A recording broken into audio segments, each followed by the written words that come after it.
Hi. Yay, yelele mama. Yay, yelele mama. I am an African woman, but by 2 years traced by when I am that statistic that thrived from this equation. Because alone is how she has always walked in this narrowed path with broadened thoughts. I see her lowering her pace and fastening her laces just to give us the very best. Mama. Because alone is how she has always walked when he drooled over his pants and swung that stool to her direction, but she picked that broom and swept that bad omen away, and we began living amidst the, well, small, tiny difficulties of handling the disentangled parts.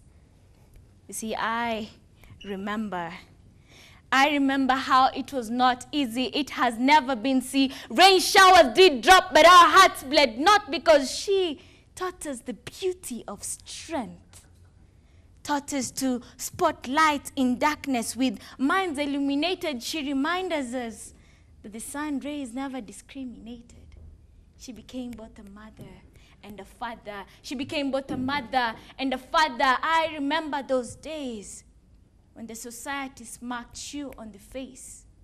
Heaps of responsibilities led to depression. A null hypothesis proven. See, 6 years down the line and still stuck to that poverty lane yet again. Another null hypothesis proven. See, emotional imbalance led to so much negativity spread on our history. But she was that ball of positivity. She reminded us that belief is a choice. That you either choose to be a king.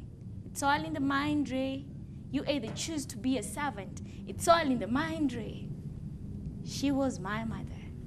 I remember those days when she used to walk down the kitchen like a ticking bomb. See, the cooking sticks bore wings and the fires lost their ways, with such an accuracy. Pain was inevitable. With each whip, she reminded us how to cook respect. Each whip, she reminded us to garnish all our being with love.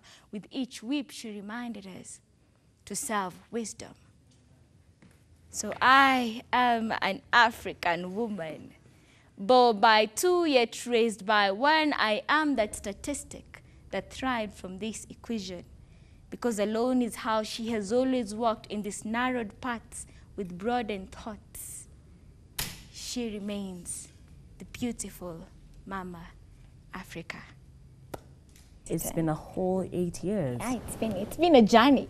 Clearly, It's wow. been a journey. No wonder you're so good. And do you sing too? Yeah, ideally, when I was younger, I'm letting you out on a secret. I used to think I was going to be the next Mariah Carey. And it's not lost. You can still do this, sister. Yeah. You can still do this. Still I'll alive, be your number 1 fan man. And it's not lost. You have a beautiful voice. Thank you. So is that how you merge your poetry? With most music. of the times with music? Yeah. I do floetry. Floetry, that's what it's called. It's called floetry. All right. And how exactly does it work? I mean, I know you're an artist, you're a creative, your brain must be amazing. But how do you manage to just flow everything with music and of course your experiences, and how long does it even take you to come up with a piece? It depends. It depends with when the inspiration takes.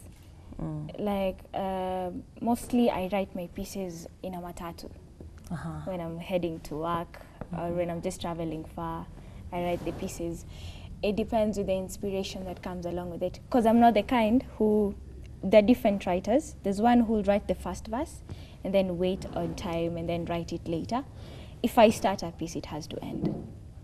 It just has to, I have to have like a full stop once it's done. So ideally I would say my thinking process might take like 2 weeks. Once I'm inspired, I do a bit of research to be able to connect to the world, and then I write it in 5-10 minutes and I have the whole piece. But that's after I have done everything, done the research figured what I want to write, so that when I'm writing, I don't stop. At some point, you will produce, Yes. and then at some point, it will just stop. Yes. What happens? Can I let you in on an intel? I have done like 150 pieces, and I went into a writer's block 2 months ago.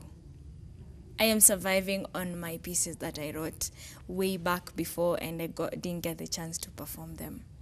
It just, your mind just blacks out. It just goes.